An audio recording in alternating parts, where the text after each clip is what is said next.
بہت دیر کر دی مہرباں آتے آتے شیر افضل مروت صاحب کو شو کاز نوٹس جاری کر دیا ہے. ڈی جی آئی PR کے اوپر ایک کنٹینیوس اٹیکس جو ہیں وہ چل رہے ہیں. تہاڈا بندہ وزیر اعظم سی پاپا نیو گنی سے بندہ نہیں آیا ہوا تھا. آپ کا پودا جو ہے وہ ملٹری یونیورسٹی میں لگایا نہیں گیا, پالا پوسا ضرور گیا. پاکستان تحریک انصاف اگر کسی دن ساحل پہ چلی نا اور وہ پیچھے مڑ کے دیکھے گی نا تو بوٹوں کے نشان نظر آئیں. میں خبردار کر رہا ہوں, محاذرائی سے گریز کریں. آپ کی گاڑی کا تیل بھی میرے بجٹ سے جاتا ہے, پھر آپ کے پاس گاڑی کا تیل بھی نہیں ہوگا. سیاست کے سلطان رہی ہیں. پی ٹی وی سپورٹس کے اندر کسی نے زور سے چیخ مار کے کہا کٹ ہوئے.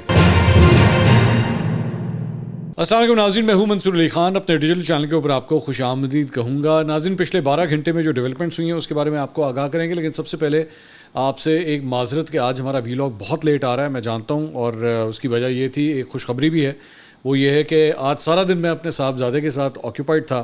اور وہ صاحبزادے جو ہیں وہ تیراکی کرتے ہیں, سوئمنگ کرتے ہیں. میں بھی ایک زمانے میں سوئمنگ کرتا تھا, تو کوشش ہے کہ بیٹا بھی جو ہے وہی کرے. پنجاب کی آج سوئمنگ چیمپئن شپ تھی, تو وہاں پہ انہوں نے بھی پارٹیسپیٹ کیا اور اپنی ایج کیٹیگری کے اندر جو ہے وہ بیسٹ سوئمر ڈکلیئر ہوئے. انہوں نے 2 گولڈ میڈل بھی جیتے اور 1 سلور میڈل, اور ایک اور سوئمر ہیں, بہت اچھے ینگ سوئمر ہیں, آبان, تو ان کے ساتھ انہوں نے شیئر کیا بیسٹ سوئمر کی ٹرافی جو ہے. تو بس یہ میں ادھر آج سارا دن میں ذرا آکیوپائڈ تھا, تو اس لیے ویلاگ بھی جو ہے لیٹ ریکارڈ ہوا, لیکن ظاہری بات ہے آپ فیملی کی طرح یہ خوشخبری جو ہے آپ کے ساتھ بھی شیئر کرنا چاہیں گے. اس خبریں شامل کرتے ہیں, اس سے پہلے آپ سے ریکویسٹ ہے کہ چینل کو سبسکرائب کرنا مت بھولیے گا, بیل آئکن ضرور پریس کیجیے, اگر آپ کو ویڈیو پسند آئے اسے لائک اور شیئر ضرور کیجیے گا. اچھا جی, ایک تو جناب حکومت نے IMF کو بجلی اور گیس کے نرخوں میں اضافے کی یقین دہانی کروا دی ہے. یہ ہمارے لیے بری خبر ہے. پہلے تو میں نے آپ کو اچھی خبر شیئر کی تھی, لیکن اب بری خبر آ گئی ہے کہ بجلی اور گیس کی قیمتیں جو ہیں اس میں اضافہ ہوگا. IMF نے جون 2024 سے گیس کی قیمتوں میں 6 ماہی بنیاد پر پھر اضافے اور بجلی چوری روکنے, ترسیلی نظام بہتر بنانے کا مطالبہ کیا ہے. IMF کا کہنا ہے کہ سال 2024-25 سے بجلی ٹیرف کی سالانہ ری بیسنگ کا نوٹیفیکیشن بروقت جاری کیا جائے, جبکہ پاور پرچیزنگ ایگریمنٹ پر نظر ثانی اور زرعی ٹیوب ویلز کی سبسڈی میں اصلاحات کا مطالبہ بھی کیا گیا ہے. اب آپ نے بھی لون لینا ہے IMF سے, تو پہلے سے ہی بڑی کڑی شرائط جو ہیں وہ آنا شروع ہو گئی ہیں. اب دیکھتے ہیں اس پہ کیا بنتا ہے. ایک اور جو بری خبر ہے وہ یہ ہے کہ سعودی ولی عہد محمد بن سلمان, انہوں نے پاکستان آنا تھا, کافی جوش و خروش اس پہ پایا جاتا تھا, لیکن پاکستان اب وہ نہیں آ رہے. مؤخر کر دیا گیا ہے دورہ. کتنی دیر کے لیے مؤخر ہوا ہے وی ڈونٹ نو, لیکن پوسٹ پون ہو گیا ہے. اس سے پہلے جب PDM کی گورنمنٹ تھی تب بھی یہی ایکسپیکٹ کیا جا رہا تھا کہ شاید وہ آ جائیں گے. آ رہے ہیں, لیکن وہ نہیں آئے. سعودی ڈیلیگیشنز آتے رہے ہیں, پاکستان نے بڑا VIP پروٹوکول ان کو دیا ہے, لیکن اس دوران مطلب پھر بھی محمد بن سلمان نہیں آئے. یہ بھی افسوسناک بات ہے. ایک اور جو ڈیولپمنٹ ماشاءاللہ بیچ میں ہوئی, وہ شیر افضل مروت صاحب نے بھی ماشاءاللہ اپنی ہانڈی جو بیچ میں پھوڑ دی آ کے, اور سعودی حکومت کے اوپر الزام لگا دیا کہ جناب پاکستان میں جو رجیم چینج جو ہے وہ سعودی گورنمنٹ نے کروایا ہے. وہ بھی انوالوڈ, امریکہ تو تھے ہی تھے, سعودیز بھی بیچ میں انوالوڈ. میں یہ نہیں کہہ رہا کہ محمد بن سلمان شیر افضل مروت کی وجہ سے نہیں آ رہے. آئی ہوپ سو ایسا نہیں ہے, کیونکہ اسکیم آف تھنگس کے اندر شیر افضل مروت میرا نہیں خیال کہ اتنے امپورٹنٹ ہیں کہ ان کی کہیں بھی بات کے اوپر جو ہے وہ سعودی گورنمنٹ جو ہے وہ ناراض ہو جائے. I hope it is not like that, کیونکہ اگر تو ہے تو پھر شیر مروت صاحب تو بالکل ہی بڑھ گئے. مطلب پھر تو وہ جس طرح کہتے ہیں بڑھ گیا, تو بالکل ہی بڑھ گیا کام, کہ اگر ان کی وجہ سے دورہ جو ہے وہ مؤخر ہو رہا ہے. I hope it's not like that. تو لیکن کہا جا رہا ہے کہ جی ہو جائے گا, دوبارہ اسکیجول ہو جائے گا. کب ہوگا, کیا ہوگا, کب آئیں گے, ابھی کچھ نہیں پتا. فی الحال نشتہ, فی الحال ناٹ کمنگ. اس کے علاوہ جناب احتساب عدالت کے جج ناصر جاوید رانا صاحب نے صدر آصف علی زرداری صاحب کی نیب کیسز میں صدارتی استثناء کی درخواستوں کا تحریری فیصلہ جاری کر دیا. ان کو صدارتی استثناء دے دیا گیا ہے اور ان کے خلاف کیسز کی کارروائی اب آگے نہیں بڑھ سکتی. اس میں کہا گیا ہے پروسیکیوشن کی جانب سے ان درخواستوں پر کوئی بھی اعتراض نہیں کیا گیا اور نہ ہی مخالفت کی گئی. آئین کے آرٹیکل 248(2) کے تحت صدر مملکت کے خلاف کوئی کیس ہو سکتا ہے اور نہ کوئی کارروائی کی جا سکتی ہے. لہٰذا صدر صاحب کے کیسز کی صدارتی استثناء حاصل کرنے کی درخواستیں منظور کی جاتی ہیں. ان کے اوپر بیسکلی ایک وہ BMW لینے کا بھی الزام تھا کہ یوسف رضا گیلانی صاحب نے 2008 کے اندر جو ہے وہ ان کو خاص طور پہ وہ BMWs جو ہے وہ توشہ خانہ سے جاری کروا دی تھیں. تو نواز شریف صاحب کو تو پہلے ہی کلیئر کر دیا گیا ہے. ان کو اس بنیاد پہ کلیئر کیا گیا کہ جناب ان کو جو ہے وہ فیڈرل پول سے گاڑی دی گئی ہے, توشہ خانہ سے نہیں دی گئی. جبکہ ان کے اپنے بھائی کے دور میں یعنی کہ PDM کا اس سے پہلے جب دور تھا تو جو لسٹ جاری ہوئی تھی اس کے اندر اس لسٹ میں شہباز شریف صاحب نے جو لسٹ جاری کی تھی اس میں نواز شریف صاحب کی اس گاڑی کا ذکر تھا کہ مرسیڈیز گاڑی جناب نے 6,36,000 روپے میں لے گئے تھے توشہ خانہ سے. تو بعد میں اب یہ کہتے ہیں نیب کہتی ہے کہ نہیں وہ فیڈرل پول سے گئی ہے, توشہ خانہ سے نہیں گئی.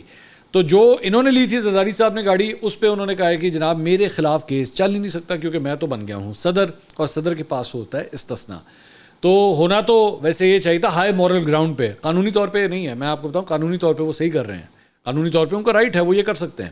ہائی مورل گراؤنڈ جو ہے اس کے اوپر یہ دا ایتھیکل تھنگ اور the good thing to do would have been کہ وہ کہتے ہیں کہ جناب نہیں لیتا میں استثناء, میں نے کوئی غیر قانونی کام نہیں کیا, تسی کرو, تو چلاؤ کیس جڑا تسی چلانا ہے, کوئی مسئلہ نہیں. لیکن وہ استثناء لے لیا گیا, استثناء دے دیا گیا, دونوں کام جو ہیں وہ ہو گئے ہیں. اچھا جی, اس کے علاوہ اس آج سے پہلے بھی ایک کرکٹ کے میچ کے دوران جو ہے یہ حرکت ہوئی تھی. اب ماشاءاللہ ہاکی کے میچ کے اندر بھی یہ حرکت ہو گئی ہے. آپ جانتے ہیں کہ پاکستان اور جاپان کا اذلان شاہ کپ کا فائنل جو ہے وہ آج کھیلا جا رہا تھا. انفارچونیٹلی وی لاسٹ فائنل کے اندر پینلٹی شوٹ آؤٹس کے اوپر جو ہے پاکستان ہار گیا, but the boys played very well, we are very proud of them. اور یہاں تک جو ہے وہ پہنچے, فائنل تک پہنچے. کتنے سالوں کے بعد پاکستان جو ہے اس نے فائنل کے لیے کوالیفائی کیا, ورنہ یہی اذلان شاہ جو ہے وہ ایک زمانے میں جب ہماری ٹیم جا رہی ہوتی تھی نا تو کہتے تھے پکی ساڑی ٹرافی ہے, ایک یہ وقت تھا. لیکن اس کے بعد ڈاؤن فال آتا گیا. مطلب ایک وقت یہ بھی آیا کہ ہمارا ایون اذلان شاہ کے اندر جانا ڈاؤٹ فل ہو گیا کہ اب تو شاید ہمیں بلائیں ہی نہ, ہمارا جو اسٹینڈرڈ تھا وہ اتنا لو ہو گیا تھا. لیکن the boys played very well, even though میں آپ کو بتاؤں کہ ہاکی فیڈریشن میں اتنی گندی سیاست ہوئی ہے پچھلے مہینے 2 مہینے کے اندر, 2 فیڈریشنیں بن گئی تھیں یہاں پہ. یہ ہوتا ہے اسپورٹس کی باڈیز میں بڑی گندی سیاست ہوتی ہے. تو لیکن الٹیمیٹلی اس کے بعد اس سیاسی معاملہ جو ہے وہ طے پا گئے, پاکستان نے ٹیم بھیجی اور لڑکے جو ہے وہ فائنل تک پہنچے. لیکن حرکت کیا ہوئی آج 5:36 5:32 پہ 5:30 بجے میچ شروع ہوا, تو 5:32 کے اوپر جو ہے وہ یہ حرکت ہوئی کہ وہ جو بیچارہ کیمرہ مین تھا جو وہاں سے وہ کٹ کر رہا تھا, اس کو پتہ ہی نہیں تھا کہ ساڈے اتنے عمران خان جڑا ہے اڈیالہ جیل اسی سٹتا ہے اور وہ پرسونا نان گراٹا ہے, آپ اس کو ٹی وی پہ نہیں دکھا سکتے. اس کو نہیں پتا نا کہ سینسرشپ بھی کوئی چیز ہوتی ہے. اس نے کہا کہ گریٹ کیپٹن ہو سکتا ہے, بڑا زبردست کوئی کپتان ہو. اس نے وہ کوئی بندہ بینر پوسٹر لے کر آیا ہوا تھا, اس پہ خان صاحب کی تصویر تھی, انہوں نے کٹ کرتا. تو پھر میرے خیال میں پی ٹی وی اسپورٹس کے اندر کسی نے زور سے چیخ مار کے کہا کٹ ہوئے, اور اس کے بعد کٹ کرنا پڑ گیا اور ایک دم جو ہے وہ سب کچھ سینسر ہو گیا. تو حالات بدل گئے, جذبات بدل گئے, تبصرات بدل گئے, تصویریں بدل گئیں, فریم بدل گیا, سب کچھ بدل گیا کیونکہ خان صاحب کی تصویر آ گئی تھی. تو ایک دم جو ہے وہ خان صاحب کو ماشاءاللہ سینسر کر دیا گیا. اس سے پہلے ابھی 1 دن پہلے میں آپ کو بتاؤں اندر کی کہانی کہ ہمارے وفاقی وزیر اطلاعات جو ہے عطا اللہ تارڑ صاحب, وہ اس بات کا کریڈٹ لے رہے تھے. بہت سے صحافیوں نے ایک دم ہی, میں بڑا انٹرسٹنگ چیزیں نوٹ کر رہا تھا کہ بہت سے صحافیوں نے ایک دم ہی ان کی تعریفوں کے پل باندھنا شروع کر دیا کہ کریڈٹ ٹو عطا اللہ تارڑ, منسٹر فار انفارمیشن, بڑا زبردست کام کیا ہے کہ اذلان شاہ کپ جو ہے وہ لائیو دکھایا جائے گا پی ٹی وی اسپورٹس کے اوپر. بہت زبردست کام, بہت ہی زبردست کام. یار اس میں بہت زبردست والی کیا بات ہے, مطلب یہ پہلے کبھی نہیں ہوا اس طرح. مطلب اذلان شاہ کپ کبھی پاکستان میں پہلے نہیں دکھایا گیا, تو بہت تعریفیں کی جا رہی تھیں. اب یہ جو سینسرشپ ہوئی ہے اس کا کریڈٹ کس کو دینا ہے؟ تارڑ صاحب کو دینا ہے یا پی ٹی وی اسپورٹس کے ڈائریکٹر کو دینا ہے, کس کو دینا ہے؟ تو بہرحال this is what has happened, it is very embarrassing, it is childish, it is embarrassing کہ آپ ایک سابق کپتان کی جو ہے وہ تصویر کو اس طرح سینسر کرتے ہیں. آپ مطلب آپ کی کرکٹ ٹیم کے اندر وہ لڑکے کھیل رہے ہیں جو میچ فکسنگ میں ملوث رہے ہیں, وہ کرکٹ ٹیم کا حصہ ہیں, وہ T20 ورلڈ کپ ماشاءاللہ ابھی آپ مطلب ان کو ٹیم میں شامل کیا ہوا ہے آپ نے.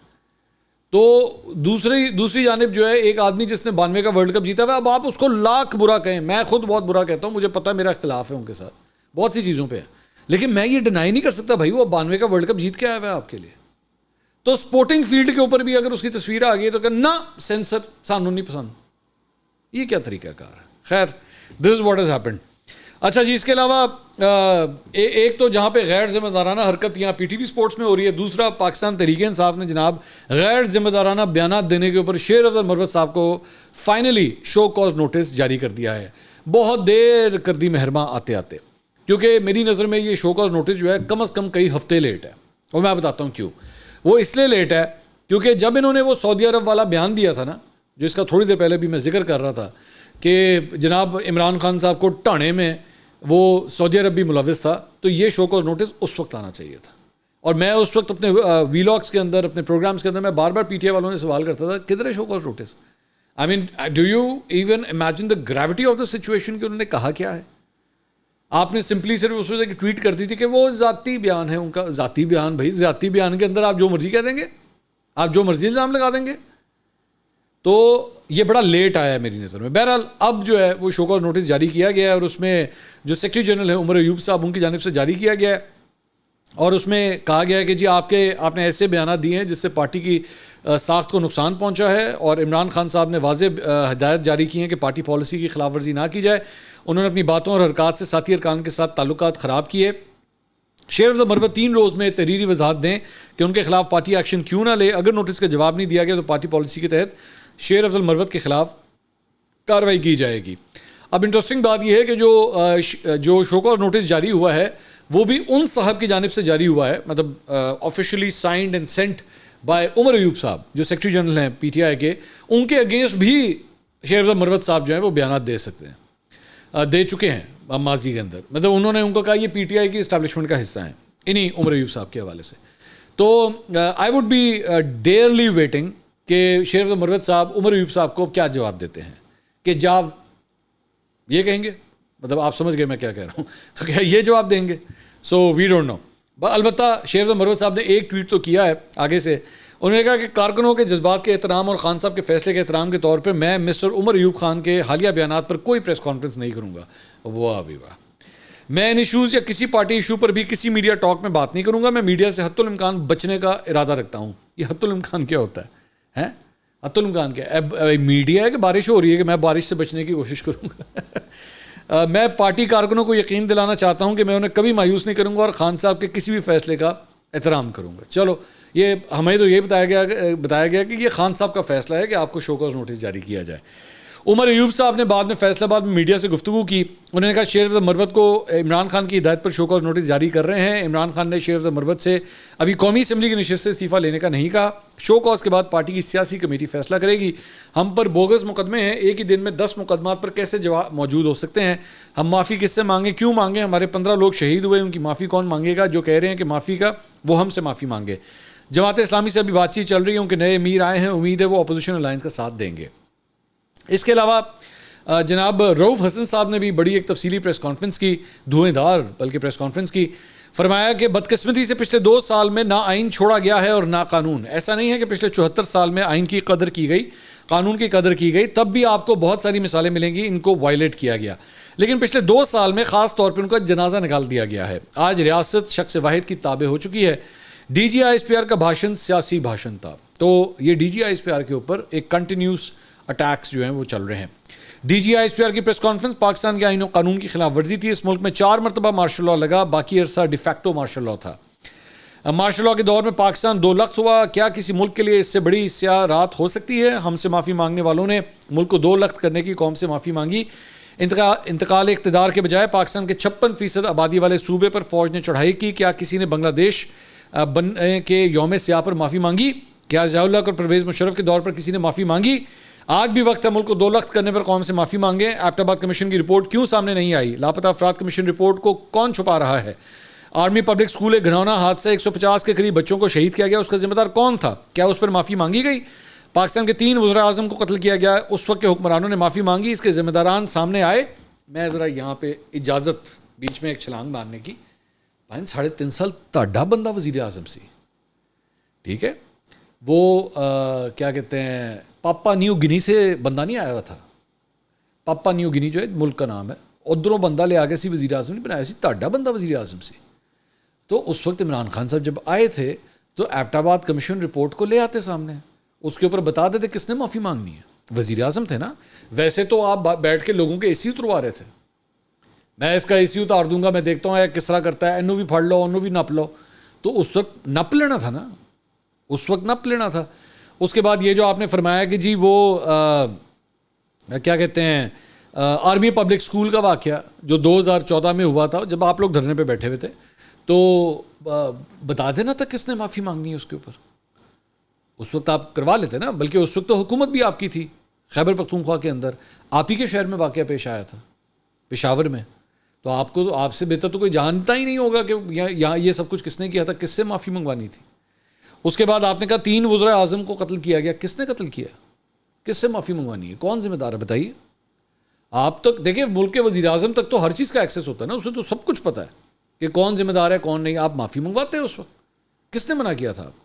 ہاں, لیکن مسئلہ یہ تھا اس وقت چل رہا تھا سیم پیج. اب پیج پلٹ چکا ہے, اب وہ پیج کسی اور کے ساتھ ہے اور آپ کی کتاب کسی اور کے ساتھ ہے. ایشو یہ ہے, اس لیے اب وہ ساری انقلابی چیزیں یاد آ رہی ہیں. یہی ساری انقلابی چیزیں ایک زمانے میں نون لیگ کو یاد آتی تھی. یہ سارے بیانات جو رؤوف حسن صاحب دے رہے ہیں نا, یہ ایک زمانے میں سب کچھ جو ہے ہم مریم نواز کے منہ سے تقریباً اس قسم کی گفتگو سن چکے ہیں. لیکن اب چونکہ حالات بدل گئے, جذبات بدل گئے, خیالات بدل گئے, سال بدل گیا, تو بس اب وہ بھی سب کچھ بھول چکی ہیں اور اب یہاں سب کچھ یاد آ رہا ہے. لیٹ ہو گیا نا. آگے کہتے ہیں کہ جی ریجیم چینج آپریشن بذات خود ایک یوم سیاہ ہے. پاکستان کی تاریخ جب لکھی جائے گی تو اس کو یوم سیاہ لکھا جائے گا. جب مورخ تاریخ لکھے گا تو وہ تحریک انصاف سے معافی کا مطالبہ نہیں کرے گا. اب جس طرح ملک کو لے کر جا رہے ہیں, اب ہم سب کو ہمت کرنا پڑے گی اور ہمیں بولنا پڑے گا. ہم D G I S P R کے 2014 کے دھرنے کے جوڈیشل کمیشن بنانے کے چیلنج کو قبول کرتے ہیں. پہلے جوڈیشل کمیشن بنانے کی پیشکش کی گئی, اب مکمل خاموشی ہے. میں یاد دہانی کرواتا رہوں گا, آپ بنائیں اب جوڈیشل کمیشن. جو ہمیں انتشاری گروہ کہتے ہیں وہ بغیر سوچے سمجھے اور بغیر ڈیٹا کے الزامات لگا رہے ہیں. حالات کو اس طرف لے کے جا رہے ہیں جس کے بعد پولیس کے ساتھ وہ ہونا ہے جو خواجہ سراؤں نے ان کے ساتھ کیا ہے. ایک سوال کے جواب میں رؤوف حسن صاحب نے کہا, آپ پی ٹی آئی کے سیاسی سفر کو باقی جماعتوں کے سیاسی سفر سے موازنہ نہیں کر سکتے. ہمارے پیچھے 28 سال کی سیاسی جدوجہد ہے. ہم نے کسی ملٹری نرسری میں پرورش نہیں پائی, نہ ہمارا پودا کسی جنرل نے لگایا تھا اور اس کو پانی دیا تھا, جیسا کہ پیپلز پارٹی آف مسلم لیگ نون, خاص کر مسلم لیگ نون, ملٹری کی نرسری میں پلی ہے. اچھا, پیپلز پارٹی کو تو خیر آپ اتنا نہیں کہہ سکتے, نون لیگ کے اوپر بالکل آپ کا یہ اعتراض جائز ہے. ہاں, آپ کا پودا جو ہے وہ ملٹری نرسری میں لگایا نہیں گیا, پالا پوسا ضرور گیا. یہ مت کہیے گا پالا پوسا, کیونکہ اس سے پہلے جب آپ کے پاس ملٹری اکیڈمی کی جو چھاؤں نہیں تھی نا, ملٹری اکیڈمی کی جب کھاد نہیں تھی, ملٹری اکیڈمی کا پانی نہیں لگتا تھا آپ کو, ملٹری اکیڈمی کی جو دیگر نشو و نما کے لیے چیزیں ہوتی ہیں جب آپ کو نہیں ملتی تھی, آپ کا پودا صرف ایک ننھا سا منا سا چھوٹا سا پودا تھا. لیکن جب آپ کو چھاؤں مل گئی, آپ کو فریش پانی مل گیا, آپ کو کھاد مل گئی, پھر یہ تناور درخت بننا شروع ہوا. اور اب یہ درخت بن چکا ہے, یہ بالکل بن چکا ہے. اور اب یہ درخت جو ہے وہ اسی ملٹری اکیڈمی کو کہتا ہے کہ کتھے کون ہو تسی, اسی تو نہیں جانتے. اب ہم جو ہے وہ عوام کی سپورٹ سے ہیں. لیکن حقیقت یہ ہے, یہاں تک پہنچنے میں اگر آپ کے قدموں کی چھاپ کو سنا جائے گا تو اس میں بوٹوں کی آواز ضرور آئے گی. یہ ذہن میں رکھیے گا, بوٹوں کی آواز کے بغیر آپ کا سفر کمپلیٹ نہیں ہوتا. میری بات ذہن میں رکھیے گا, ساحل کے اوپر اگر آپ چلیں نا, فلموں میں ویسے ہوتا ہے, بڑا رومانٹک سین ہے, میں آپ کے ساتھ پیش کرنے لگا ہوں. ساحل کے اوپر اگر آپ چلیں تو بڑا مزہ آتا ہے, آپ کے فٹ سٹیپس جو ہے نا وہ پیچھے نظر آتے ہیں. ننگے پاؤں چلے تو بڑے زبردست اچھے لگتے ہیں. پاکستان تحریک انصاف اگر کسی دن ساحل پہ چلی نا اور وہ پیچھے مڑ کے دیکھے گی نا تو بوٹوں کے نشان نظر آئیں گے, بوٹوں کے نشان نظر آئیں گے. میں معذرت مائنڈ نہ کیجیے گا, لیکن بوٹوں کے نشان نظر آئیں گے. اچھا جی, اس کے علاوہ جناب عارف الوی صاحب جو ہیں وہ سیالکوٹ میں موجود تھے. عثمان ڈار صاحب کی رہائش گاہ کے اوپر گئے. اب آج کل عارف الوی صاحب کافی ایکٹیو ہوئے ہیں, مطلب پہلے بھی وہ خان صاحب سے ملے, اس کے بعد سیالکوٹ مجھے پتہ لگا ہے کہ کل موسٹ پرابلی وہ لاہور میں ہوں گے, یہ مجھے خبر ملی ہے. تو وہاں پہ وہ گئے, ریحانہ ڈار صاحبہ نے ان کا استقبال کیا, عارف الوی صاحب نے ان سے اظہار یکجہتی کیا. تو لگ یہی رہا ہے کہ عارف الوی صاحب کو کوئی نئی ذمہ داریاں دی گئی ہیں کہ ذرا بندے شندے جڑے ہیں نا انہوں سیدھا کرو جڑے سائڈ لائن ہو گئے ہیں. اور فرینکلی اسپیکنگ ڈار فیملی جو ہے وہ واقعی لگتا ہے کہ سائڈ لائن ہوئی ہوئی ہے, ان کو وہ جگہ نہیں مل رہی. جو مطلب یہ جو نیا لاٹ آیا ہوا ہے وہ عثمان ڈار وغیرہ اور ان کو کچھ زیادہ لفٹ نہیں کرا رہا. تو ہو سکتا ہے کہ عارف الوی صاحب جو ہیں وہ یہاں پہ اپنا کردار ادا کریں. اس کے علاوہ جناب ادھر گورنر خیبر پختونخوا فیصل کریم کنڈی اور علی امین گنڈا پور, ان میں 36 کا آنکڑا چل رہا ہے. وہاں پہ جناب انہوں نے ڈیرہ اسماعیل خان میں گورنر صاحب نے تقریب سے خطاب کیا. انہوں نے کہا کہ وزیر اعلیٰ خیبر پختونخوا گورنر راج سے نہیں بلکہ گورنر کی ذات سے خوفزدہ ہیں. وزیر اعلیٰ گورنر ہاؤس خیبر پختونخوا پر قبضہ کرنے کی دھمکی مت دو. گورنر ہاؤس کا تحفظ کرنا جانتا ہوں, ہمیں گورنر راج لگانے کا کوئی شوق نہیں, بلکہ ان کو چاہیے کہ یہ گیدڑ بھبکیوں کے بجائے عوام کی حقیقی معنوں میں خدمت کریں. میں وفاق اور صوبے کے درمیان پل کا کردار ادا کروں گا, ہم نے عوام کو ڈیلیور کرنا ہے. وزیر اعلیٰ اپنے لب و لہجے میں شائستگی پیدا کرنے کی کوشش کریں. انہوں نے اپنے طرز تکلم کو درست نہ کیا تو پھر ان کو منہ توڑ جواب دیا جائے گا. علی امین گنڈا پور کو سندھ میں بلاول بھٹو زرداری کی ہدایت پر سکھر جیل میں خورشید شاہ کے گھر سے جیل میں کھانا بھجوایا گیا تھا. مولانا فضل الرحمان کا مینڈیٹ کے پی کے میں چوری ہوا ہے اور وہ جلسے جلوس سندھ میں کرتے ہیں. اگر ان کا مینڈیٹ چوری ہوا ہے تو وہ پی ٹی آئی کو مال غنیمت کے طور پہ ملا ہے. تو یہ تھے گورنر صاحب. اب آ جائیں گنڈا پور صاحب کی بھی ذرا سن لیں, انہوں نے آگے سے جوابی وار کس طرح کیے ہیں. فرماتے ہیں میں بطور وزیر اعلیٰ استثنا استعمال کرنے کے بجائے عدالت میں پیش ہو رہا ہوں. گورنر فیصل کریم کنڈی کو وارننگ دیتے ہوئے کہا کہ گورنر کے پاس آئینی عہدہ ہے, سیاسی بیانات سے گریز کریں. میں خبردار کر رہا ہوں, محاذ رائی سے گریز کریں. آپ کی گاڑی کا تیل بھی میرے بجٹ سے جاتا ہے, پھر آپ کے پاس گاڑی کا تیل بھی نہیں ہوگا. گورنر ہاؤس آپ کی ملکیت نہیں ہے, ایسا نہ ہو کہ میں اسے عوام کے لیے ڈکلیئر کر کے کھول دوں, ہیریٹیج کے طور پہ پرانی بلڈنگ کو عجائب گھر بنا کر عوام کے لیے کھول دوں اور آپ کو نیچے 2 کمروں کی انیکسی میں شفٹ کر دوں. اپنی اوقات میں رہو, اس بار معاف کرو, آئندہ کوئی سیاسی بیان دیا تو پھر میں معاف نہیں کروں گا. آپ کا سیاست سے کوئی تعلق نہیں, سیاسی بیان دو اور نہ صوبے کے چیف ایگزیکٹو کے خلاف بولو, وہ منتخب ہے, تمہاری طرح غیر منتخب نہیں. دوبارہ بیان دیا تو پھر میں کہوں گا اس کو ہٹاؤ یہاں سے. اگر میں کھڑا ہو گیا تو جس ایک لیٹر پر تم نوٹیفائی ہوئے ہو اسی پر ڈی نوٹیفائی ہو جاؤ گے. تمہاری حیثیت ایک لیٹر کی ہے, مینڈیٹ کی نہیں. تمیز کے دائرے میں رہو اور اپنی اوقات سے باہر مت جاؤ, حد سے گری ہوئی باتیں نہ کرو. گورنر کی اس وقت صوبے میں کوئی حیثیت ہے ناکام ہے. میرا شکریہ ادا کرو, میں ڈی آئی خان کا بندہ ہوں جس کی وجہ سے تمہیں خیرات میں عہدے مل جاتے ہیں. گنڈا پور صاحب جڑا ہے نا, انہوں دا بلڈ پریشر تھلے آندا ہی نہیں. مطلب کبھی مریم نواز کے اوپر اٹیکس, کبھی میں اسلام آباد کے اوپر جو ہے وہ قبضہ کر لوں گا, انج نہیں کراں گا, میں ٹبر کھا جاؤں گا تو ڈکار بھی نہیں ماراں گا. اور کبھی گورنر خیبر پختونخوا سے لڑے. مجھے لگتا ہے جیسے یہ نا سیاست کے سلطان رہی ہیں لٹرلی. میں اب آپ اس کو اچھے سینس میں کہیں ہیروئک سے, میں سلطان رہی ایک ہیرو تھا, آپ کو پسند ہو یا نہ ہو, لیکن ہیرو تھا اور ایک بہت بڑا ہیرو تھا. مطلب پنجابی فلموں کا بہت بڑا ہیرو تھا. تو یہ جو کیا کہتے ہیں علی امین گنڈا پور صاحب ہیں نا, یہ میں سمجھتا ہوں پاکستانی سیاست کے سلطان رہے ہیں. ان سے کرن یہ گڈاسا کٹ گئے, اوے میں تینوں نہیں چھڑاں گا, آج میں کھا جاؤں گا تینوں. تو گنڈا پور صاحب اگر کسی پنجابی فلم میں کام کرتے ہیں نا, بڑے ہٹ ہونے تھے, بڑی زبردست ہٹ ہونے تھے. مطلب ان کا وہ ویسے بھی کچ کاٹ وغیرہ اور وہ سارا کچھ جو ہے نا وہ بڑا. خیر میں کیا نصیب آ گیا. اگلی ویڈیو میں آپ سے دوبارہ ملاقات ہوگی. اللہ حافظ.